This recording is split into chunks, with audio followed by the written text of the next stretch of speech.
Hey up everybody, I hope you're well and keeping safe and healthy in this crazy time that we're living in, and that you are having a really good productive recovery day. Thank you for tuning in again, it's nice to speak to you. When I did a poll not so long ago, quite a lot of people actually have asked me if I would do a post about my story, and I've got no problems and no shame or no guilt about my diagnosis and the journey I've been on. But I'm not going to do a post about my hospitalisation and my diagnosis and what have you, because I just think that one of the big things we've got to be careful of in anorexia and anorexia recovery is that comparison and feeling like you've got to judge your illness against somebody else's. And I don't want us to get into that mode. This is about real recovery, and it's about finding answers and ideas to keep ourselves on the recovery journey and to keep ourselves motivated. So I will, though, speak to you about the difference for me when I started to really focus on real recovery. So prior to January 2019, I'd been recovering in inverted commas, but at that point I'd been in services for 2 years and I was spiralling out of control again. So it was in the December of 2018 where another admission was potentially suggested to me, and things were getting really, really tricky again. I'd come to the end of some cognitive analytical therapy, which on reflection, looking back, was definitely the starting point of sowing the seed for what I now call my year of real recovery, or 18 months of real recovery. That piece of work I did over 36 weeks with my therapist that ended in December was absolutely super significant now when I look back, and the way in which it helped me get ready to do what it was my year of real recovery. The difference is that when I committed to recovery in January 2019, I knew that I had to do a ton of work, and I knew that actually the work was about up here and not the physical stuff, and then if I focused on here, that the physical stuff would come along. So my life had been literally saved by the NHS because I had my hospitalisation and stuff, but the rewiring and then the behaviour shifts through that rewiring hadn't really happened, and that's what the difference was in January 2019. So I don't know what my light bulb moment was. I don't know what my moment of anorexia was. I remember saying to my father-in-law that I needed to be 10 kilos heavier in 2019, and he said 10 kilos healthier, and that sowed something. Just as an aside, I put on tons more weight than 10 kilos, thank God, because if I'd only put on 10 kilos, there's no way I would be well, no way at all, because I still was in that restrictive mindset at that point. Anyway, my father-in-law said, don't you mean healthier as opposed to heavier? So that flicked a switch. A few weeks prior to January, my therapist had spoken to me about the fact that my daughter was going to be a preteen, so she was going to be 11, 12, and that I kind of had very small amount of time left before some of those reciprocal behaviours might have been starting to challenge her. So that was another seed that kind of flipped, but also it was the big thing that I started to think about was that I had to recover for me. And before, when I'd been doing other fake recovery attempts, I'd been recovering for work or for other reasons other than me. And for me to hold and control the recovery was about shifting my behaviours and my mental neural pathways, so therefore it had to be about doing it for me.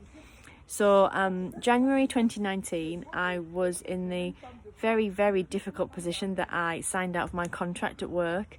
I turned my back on a career that I'd been building for decades and decades that I absolutely loved, but I had to focus on recovering for me. So I kind of removed some of the external influences that were meaning that I was recovering for the wrong reason. Obviously that put an impact on finances and the family, of course it does, but as a family we decided that recovery was the most important thing.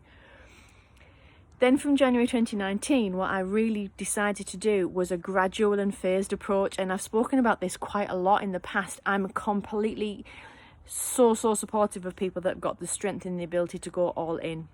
It just wasn't for me. I tried all in and it was just bullshit. I was pretending that I was all in. Oh, look at me eating this little tiny piece of ice cream. That's not all in. I also knew that intuitive eating at that point wasn't going to work, because I didn't know what intuitive eating was. I didn't know what hunger was. I didn't know what to feel the desire for food was. I didn't want anything. I wasn't tempted by things. I didn't desire and fancy stuff. So I couldn't follow my intuition. I couldn't rely upon it to help me out. So I had to do a gradual and phased exposure. So I was fortunate enough to still be under NHS services and have an amazing therapy, dietetics and occupational therapy team. And we came across a structure that really worked for me. So from January 2019, I started on behaviour. So challenging and working on behaviours with the addition of some food types on the top, but actually it was the behaviours for me that was key. So it was the reasons behind why I was avoiding certain things, or why things were so fearful for me. And then I made a massive list of all these behaviours you can think of. I spoke to my husband, I spoke to my mum, I spoke to everybody around me and asked them to add to the list. They added, all my best mates added all sorts of stuff that I didn't even realise I did, that they knew was the difference between anorexia Sarah and Sarah.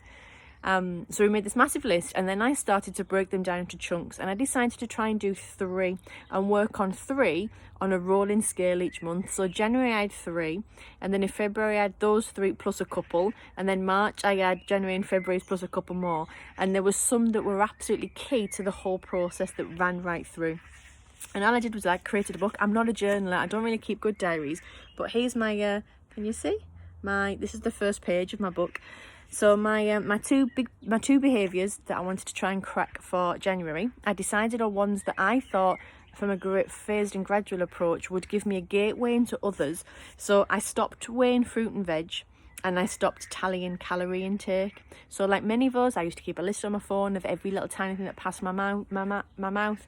And back in January 2019, I was weighing everything. So I was weighing lettuce, grapes, apple, bread, you name it. I weighed everything you possibly can have it. I mean, who in their right mind, thinking back now, weighs lettuce? But anyway, it was a fear, and fear is fine. You just got to think about how to break it. So my first focus, because I knew that weighing and calories was going to be such a key, and adding up all the time was going to be such a key behaviour, I wanted those to be the first 2. So I decided on fruit and veg, because I thought that they were, it is totally abnormal to weigh fruit and veg. And they also were the gateway to lots of other things.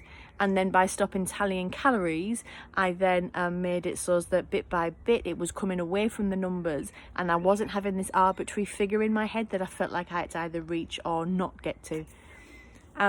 They then, as the months went on, they developed and they built. So sometimes in there was things linked to social eating, there was things linked to using different bowls, different spoons, different cutlery, you name it, there was all sorts. But that's my starting point. So basically I chose a couple of behaviours, and then each month I added on the behaviours as I went through. I did have a food hierarchy, so within those behaviours there was then the elements that I would have a challenge week. So it might be different types of bread one week, it might be having processed food one week, it might be cheese one week, but the behaviours that I was challenging were the same. So if I was challenging a different type of bread, it was a different type of bread, plus I still wasn't weighing fruit and vegetables. And then it grew, so that once I got into the habit of not weighing fruit and veg, then in February I didn't weigh fruit and veg and bread, and then I started to free pour cereal, and so it went on. I could do a post for every single month if you wanted to, so you can kind of track through my year. I've got no problems doing that. If you think that was interesting, just comment on my YouTube channel that I now have, or send me a message. And like I said, I will speak about my diagnosis and what have you, but I just don't want to do that publicly, because I just think there's too much comparison out there as it is. All you need to know is that for real recovery, you have to commit to fighting anorexia and not fighting recovery. That's the big difference. A lot of people think that the fear actually is in the recovery, but that's because anorexia is pretending to us to keep us safe, and that her options or his options are the best way forward. You've got to commit to fight anorexia and fight those anorexia behaviours and embrace recovery. And it will be hard, and you will cry, and you will get desperate, and you will be sat on your kitchen floor. But for me, January 2019 was the start of my true real recovery journey, and I did a phased gradual approach, which I kind of added to month on month. Like I said, I'll take you through every single month if you want. There'll be 12 posts and I'll talk you through what I did in each of the months. And then from January 2020 onwards up until now, it's just been challenge, repeat, and starting to just relax and enjoy the sunshine with, I think he's just joined me, our Lenny, eating a snail. Nice. Take care, everybody. Bye.